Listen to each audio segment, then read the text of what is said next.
That's a perfectly acceptable It's disgusting, John. This is the damage report. You're wearing a blazer. You can see the rails. You're wearing this blazer right now, and you're mad. Do you know why I'm wearing a blazer? If you explained yesterday or something, I knew. Mind-numbing temperatures are creating misery for millions. So much to get to on a Friday, but we begin with new clues that could help answer a key question in the murder of United Healthcare's CEO. Why? Police now say there is no indication that Luigi Mangione was ever insured by United Healthcare, even though he had a life-altering injury that caused extreme pain and ultimately led to surgery. Instead, investigators believe Mangione may have targeted CEO Brian Thompson simply as the head of one of the largest corporations in America.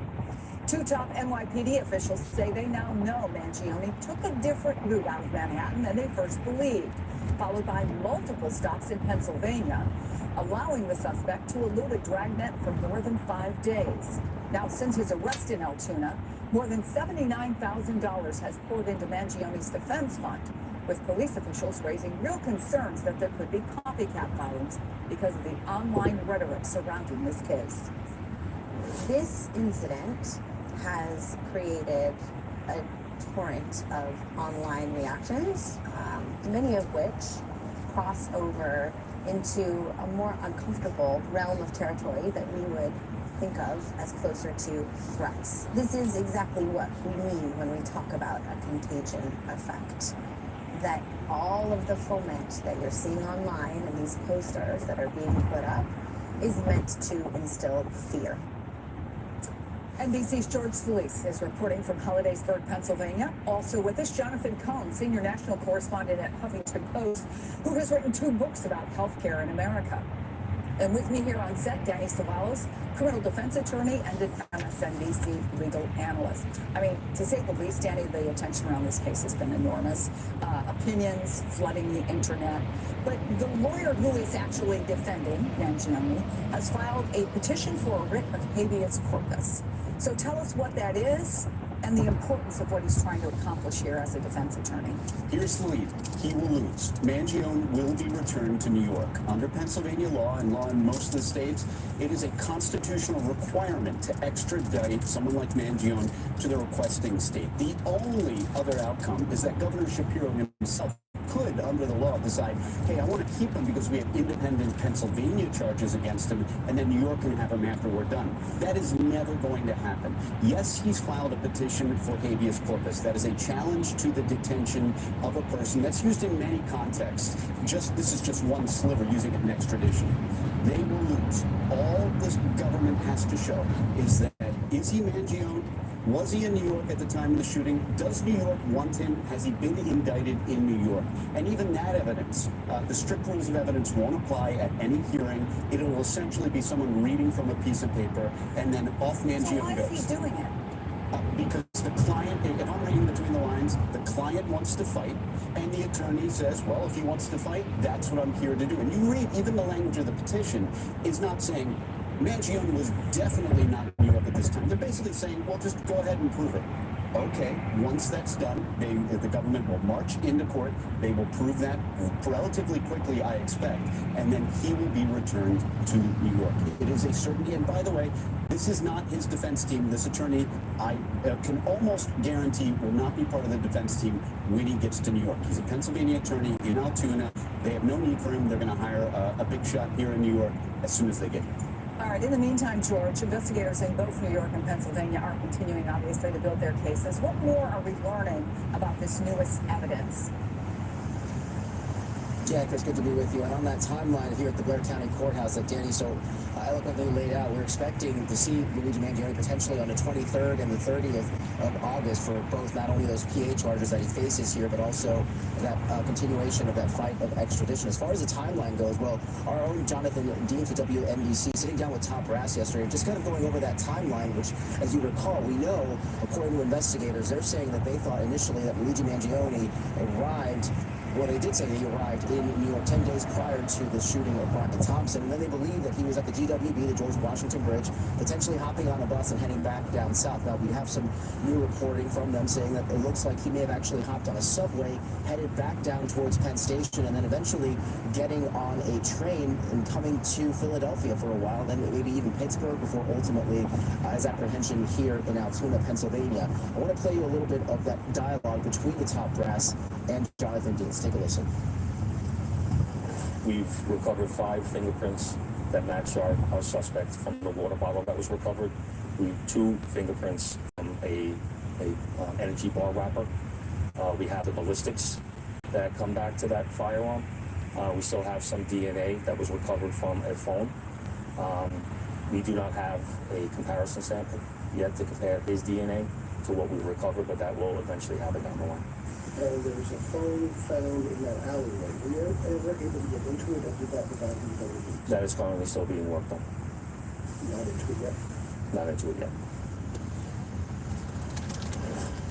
Yeah, Chris, so obviously that phone's going to be a big crucial piece of evidence. You'll recall earlier there was also that bag discovered in Central Park, which also had that monopoly money. We'll have to see how that factors into all of this. You also have the pages of writing and so-called manifesto, that spiral notebook. So again, all of this being compiled into that trail of evidence. And as you heard Governor Kathy Hochul say, all part of that ironclad case they're trying to build before issuing that formal indictment. Chris? George, thank you. Look, Danny, we now obviously know more about the hours and days after allegedly Mangione shot the healthcare executive. Investigators, though, beforehand say he had gone silent for months. His mother was looking for him. His friends didn't know what had happened to him. How important will it be for them to be able to fill in that timeline? It'll be important, especially insofar as they want to demonstrate motive and that he had a plan, that this was calculating. You know, they may use that evidence to show, hey, he went dark on purpose because he was putting together this plan to assassinate Brian Thompson. But likewise, could it be maybe even more important for the defense if they say, for that 6 months, this was a guy who was struggling with pain, he was posting about it online. I wonder who it might be more important for. Yes, if we're talking about an insanity or a diminished capacity defense, and of course that's months, maybe even years down the road, but as this evidence builds, only fewer and fewer possibilities remain. And if it is going to be some form of diminished capacity insanity defense, one of the things you have to do is admit to the underlying conduct. You're saying, I did it, but I did it because I have this issue, this mental illness. The other thing to know is that since the 70s and 80s, the insanity defense has fallen very much out of favor. It's much rarer than movies and TV shows would have you think. It doesn't come up very often, and it is a huge risk if you elect to go in that direction. All right, whatever the motive, Jonathan, Mangione's touched a nerve. We saw when he shouted to reporters before his first court appearance, seemingly to have some desire to talk about a need for change. So I wonder what, given your background, all that you've written, what you make of the way this has unfolded, and how much, to the consternation of law enforcement, has this given voice to? Yeah, I mean, to the consternation of law enforcement and, real concerns. I mean, we live in a society of laws, and, we don't want people, shooting CEOs or anybody who works for an industry just because it's part of a deeply dysfunctional healthcare system and part of an industry that treats a lot of people poorly. So, with putting that, starting with that point, am I surprised that this is the reaction? I'm not.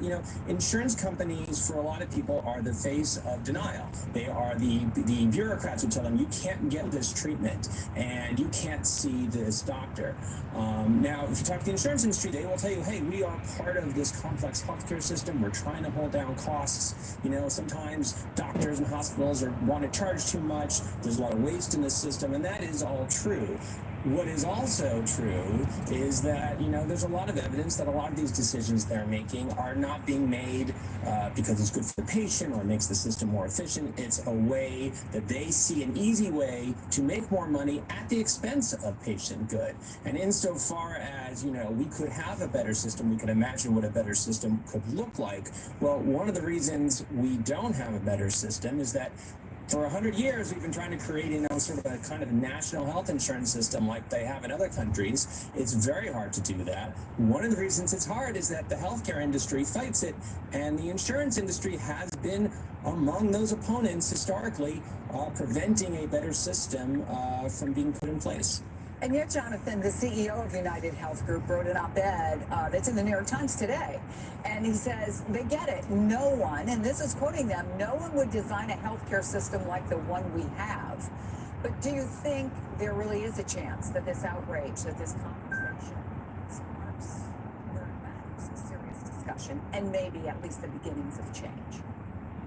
I mean, it's always hard to know for sure. Politics is so unpredictable. We've had debates like this before. We had a very similar one in the late 1990s. People my age may remember a movie called As Good as It Gets with the actress Helen Hunt, in which she sort of screamed about an HMO denying coverage to her child. And all over the country, audiences applauded spontaneously. And there actually was a debate about whether to rein in the insurance industry. And it didn't really go anywhere in the end. Where I do think it can be helpful is that if you do, if it does build awareness that our healthcare system has lots of problems and we need to fix it, that can sort of morph into a broader energy and a broader conversation about how do we actually create a more intelligent system, one that is fair to everyone and gets people care when they need it.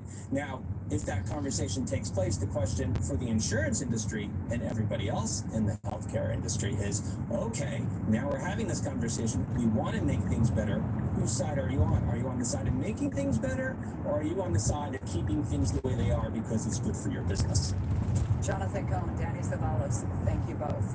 In 90 seconds, Donald Trump says Syria is not our fight, but could it still become his first big foreign policy test? We are live in Damascus after this.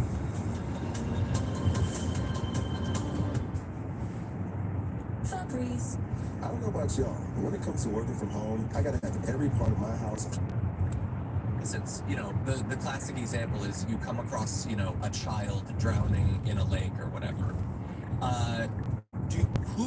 And let's say you have two people. They see this happening and they don't do anything. Okay, one of these people is 98 years old, walks with a cane or whatever.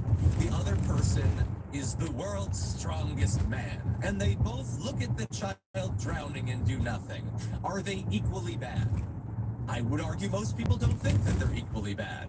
Well, he's the world's strongest man when it comes to money and the ability to help people. And again, I'm not saying help the people I'd want him to help. Obviously, he's not going to do that. He sucks. But he doesn't even help the people that he likes. He's just a bad guy. Right. Like, are you a bad person if you're a billionaire? Not necessarily. I think so. Are you a bad person if you have $300 billion? I just don't think having it is bad. If you add the word still in that sentence, you're probably a bad person if you still have $300 billion. Yeah. You know what I mean? Like, and there's a bunch of people like, well, it's not liquid assets. That's just the valuation of the stock that he owns. And if he were to sell it and liquidate it, that money would probably go to, that controlling interest would be transferred to somebody else. Yeah, but he'd have a ton of cash and he could do a lot of it. Yeah. Again, look, a lot of, like, the cultists, of which there are many, are going to be like, you guys are jealous or whatever, but like, no, I'm not jealous in the way that you think. First of all, if I could literally press a button and switch lives with them, I would never freaking do it. That's insane. But also, I see what it does to these people. It does not make them better. It doesn't seem to make them happier. Like, and I say that very often. Anyway, we have to get into other areas of this because really quick, one sentence. I'm jealous of $10 million. I don't know what to do with $300 billion. Does that make sense? Like, I'm confused by it. I think that is a great way to contextualize it. So now I want to demonstrate just how broken he remains despite all of this. Elon Musk, richest man in the world, by far, richer than several other richest people. Report phantom breaking. I guess as insanely opposed to the unhoused as like Jesse Wolf.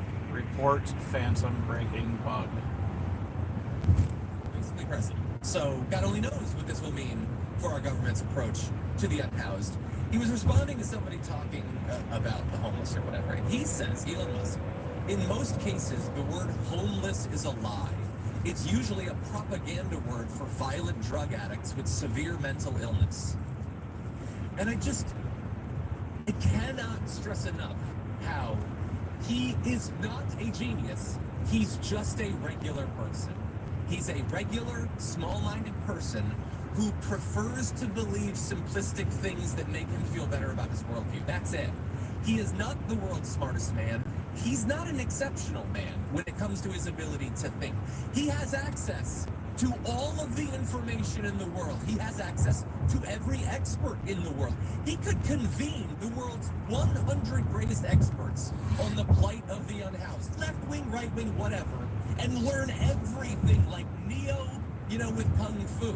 Instead, they're probably just drunks. They're probably just violent drunks. We don't need to care about him. I'm just going to go to sleep on a gigantic pile of money tonight. He says, and by the way, and this is going to be productive. I'm going to have a productive end to this.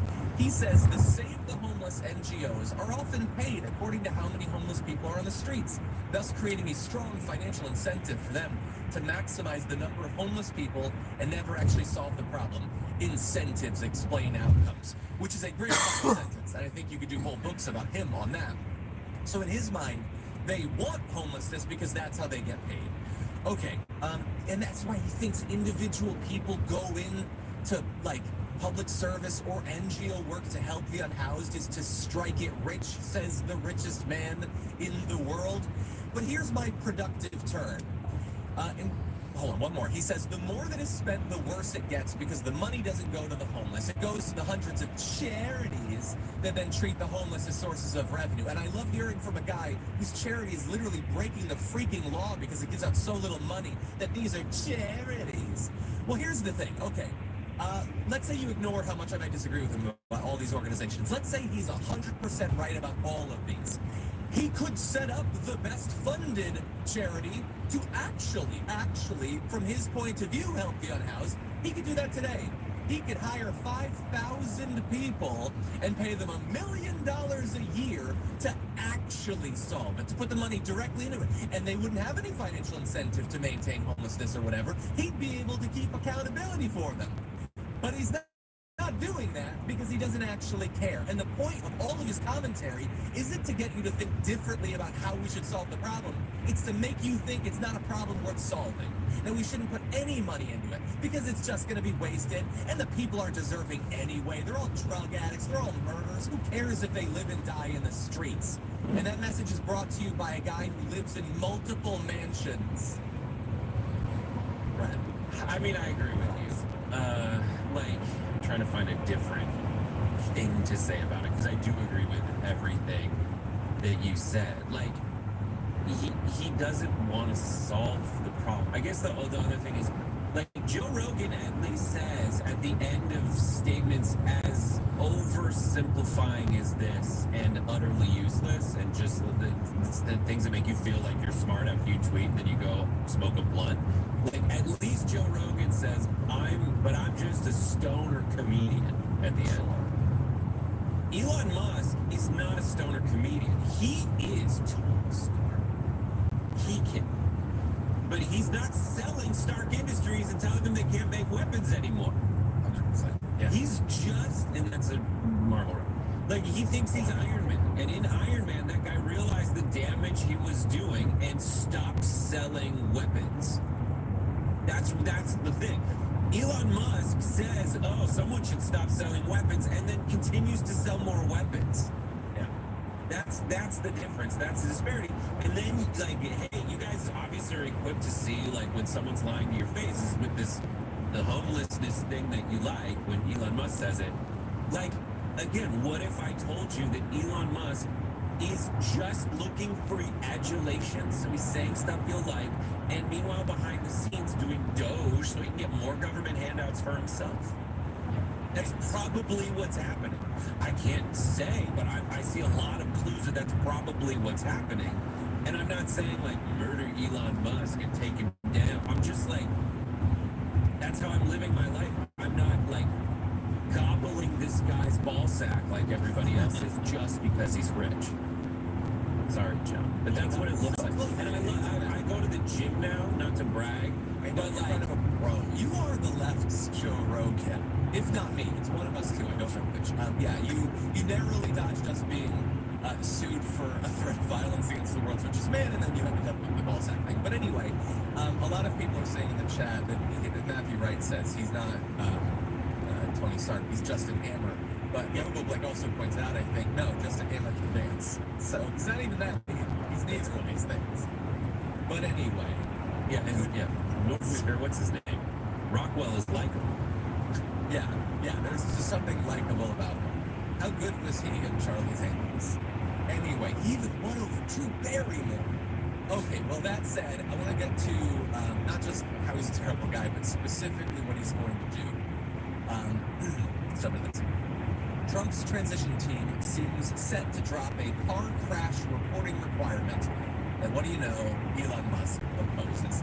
So this matters because the data that's used in tracking fatal car accidents is essential to allow the government to investigate the rise of this happening in particular types of cars, including cars that have self-driving systems. You see these stories pop up. Well, it's happening quite a bit. And if the government is ever going to do anything about this, potentially regulate it, they need the data. But of course, Elon Musk doesn't want you to know about these sorts of crashes, and damn sure doesn't want the government to regulate it, so they might kill this entirely. And he obviously will benefit, considering not only that he tries to make the idea that his cars, the idea, not the reality that his cars can self-drive, core to the Tesla thing, even though his engineers have been telling him behind the scenes for years, it's not ready for that, it's not safe. He tamps all of that down because the hype machine is more important than, and I cannot stress this enough, your life, the life of your family. The engineers who actually make this, the actual geniuses say it's not ready, but he needs the stock price to go up because that's what his wealth is dependent on, so he can never admit that it's not actually safe. And you don't have to trust me. Ideally, you should be able to trust the actual analyses of the data, but you may not be able to trust it for much longer because they're going to kill it. And so removing the crash disclosure provision would, of course, particularly benefit Tesla, which has reported the most of the crashes, more than 1,500 to federal safety regulators under this program. As a result of all of this, they've been targeted in National Highway Traffic Safety Administration investigations from this data that Elon Musk wants to kill. By the way, Reuters looked into this. They report Tesla 40 out of 45 fatal crashes during the analyzed period. Almost all of them are their vehicles. And the recommendation to kill the crash reporting rule apparently came from the transition team tasked with producing a 100-day strategy for automotive policy. They say the measure is a mandate for excessive data collection. It's excessive. I mean, imagine how big that Excel spreadsheet would be. It's got the number of deaths per day. It's too much. We don't need it. And so they're not responding to questions about this. Neither Musk nor Tesla are. They want to benefit from it. They certainly don't want to talk about it. And just to flavor the conversation as we discuss this, about a month ago, stemming in part from this data, Tesla topped the list of brands with the highest fatal accident rate in a new study. And so, this is the sort of thing that ideally people should know. And in particular, those who love and worship Elon Musk, very likely to buy Teslas, might need this information, but he doesn't want you to have it. What do you think? All right, two things. One, here's something that you would hear in the circles that love Elon Musk. The people in the deep state want to bury the negative consequences of the vaccine so that you don't know how dangerous it is. Meanwhile, Elon Musk wants to bury the dangers of Teslas so you don't know how dangerous they are. It is the same damn thing. And the other thing I'll say is there's a video I love where Barack Obama goes on a PBS show and he's talking to people in a town hall, essentially. I think it's PBS. And he's talking about the gun industry. And he's like, I can't get funding. I can't even get close to researching the gun industry because there is so much money in the gun lobby that if I try to ask for it, get it close, it just they shut it down. I can't research gun deaths, reasons, causes, safety, any of that. And now, ironically, but at the time it just seemed intuitive, he's like, there's one industry where we've made amazing strides because we can research stuff like that. The automotive industry. We researched what happens to people's bodies, to their cars.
And as always, no turn signal to merge.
Thank you for jumping in at just about the literal last moment for Monday's show and doing the show despite having no idea what the show is going to be about, which is not how it's supposed to work. In practice, it's probably how it often works for guests, but that's not how it's supposed to work, so thank you.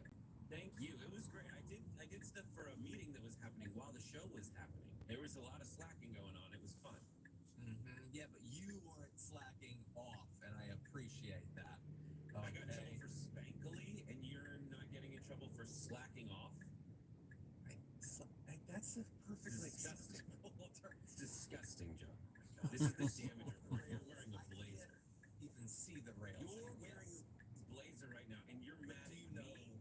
Do you know why I'm wearing a blazer? I think you explained yesterday or something. I am this is John 2.0, better, more professional, more driven, also pettier, and a little bit bitchier every once in a while. But I'm going to combine all of those things into the new John, who wears a jacket and just wants to see bad people get punched in the face constantly, metaphorically.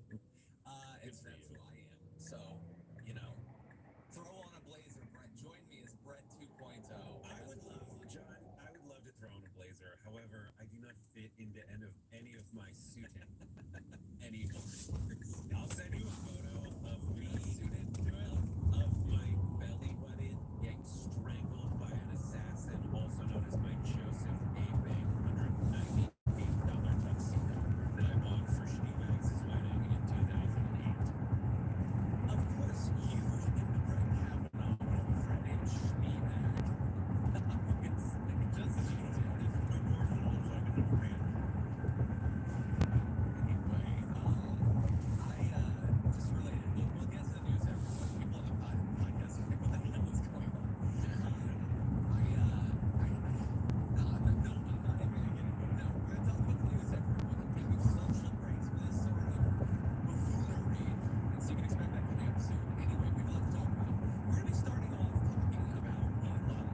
aspects of who he is, what he does, and what he wants the government to do for him.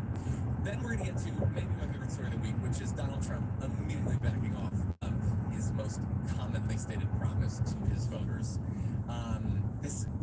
We all knew they were going to find out that they weren't going to get what they thought they were going to get out of Donald Trump. It's proceeding faster than I would have expected. Apparently, the next pandemic has been previewed on MSNBC. All great conspiracy theories are revealed on Scarborough, obviously. So we'll be talking about that. And in the aftermath, we have our garbage people of the week. It is probably not difficult, if you are so inclined, to guess who might be my garbage person of the week, considering the news of the last 24 hours. We'll see if anybody can get in the chat. But with all that said, Brett, are you ready to talk about the news? I'm ready as anybody could be. I'm ready for you. I hope you're ready for me. It's poetic. I like it. That's why you're in a band. Okay, let's jump into this. His face. Did you know that Elon Musk has a charity? You probably don't, and there's a good reason for that. It doesn't really do anything, and it barely gives any money away. In fact, it gives so little money away that it might be breaking the law with how little charity it actually does. Did you know there's a law concerning this? Yeah, it turns out that his foundation gave away less money than was required for a foundation like this to do back in 2023. Private foundations such as this must donate 5% of their assets every year, and so he missed it for 3 years in a row. And let's just be super clear. Look, I'm not, a massive philanthropist or anything, because I don't have any money and nobody would trust me with theirs, but 5% doesn't seem like a lot to give away in a yearly. What are you waiting for? The world is burning around us, and you're like, I'll get to it in the 2030s. Well, anyway, how much did he fall short? Well, $421 million short. Think of the good that could have been done, and in fact was required by law to be done by that money that was not. So he either has to now rush at the end of the year to distribute that money, or he'll be required to pay a sizable penalty to the IRS, which obviously he doesn't want to do. Now, his foundation is a big one, $9 billion, including millions of shares in Tesla. By law, obviously, as we said, they have to give away 5% of their assets. And the reason for that is there are massive financial benefits to parking billions of dollars in a foundation. And in all of these 3 years where he's not giving away enough money, he's reaping those benefits. He's saving in, potential taxes that he might have to pay.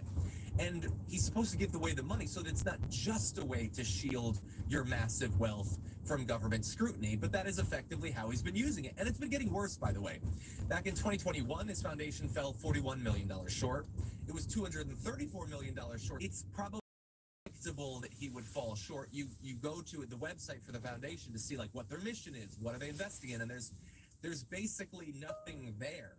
This is feeling kind of reminiscent of the Donald Trump charity.